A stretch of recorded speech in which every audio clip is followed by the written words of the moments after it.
Welcome to the Rim Brake Rodeo. We hope this video helps. You begin by preparing both ends, the Ecosport and your phone. Turn the ignition to accessory or on so the sync or infotainment powers up. That allows Bluetooth scanning. Make sure your phone's Bluetooth is enabled and set to discoverable, and keep the phone unlocked. This prevents connection prompts from timing out.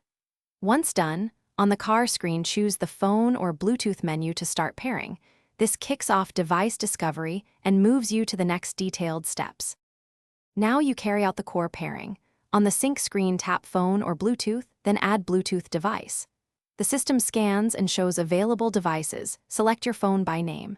The car and phone will display a PIN. Make sure both match, because that prevents wrong device pairing and secures your connection. Confirm the PIN on both screens and accept permissions like contacts and messages if you want hands-free features.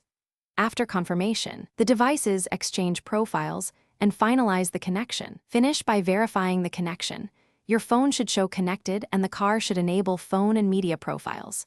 Test a call and play audio to confirm both functions work. This ensures contacts and streaming are active. If something fails, try simple fixes.